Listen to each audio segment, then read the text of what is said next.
Local news for Monday the 20th of March.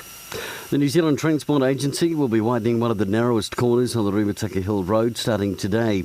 The project is expected to take 4 weeks with 2 solid weeks of major earthworks, during which time the road will be down to 1 lane and traffic controlled by mobile traffic lights. Delays on the road can be expected. 38 teams took part in the biannual Relay for Life in the weekend.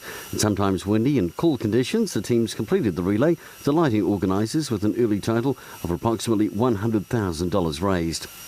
And it was a bus trip back to Wairarapa yesterday from Wellington after a freight train broke down at Maymorn, or just south of Maymorn, causing delays on the line. In sport, a mixed weekend for Giants with the frustrations of having 2 teams, the Prems and Women's, defaulted to. The Presidents, however, did play and secured a finals berth, beating Avalon Dodgers 9-5, and they'll play Wainui in the final at Fraser Park. For local news, good morning, I'm Brent Gare.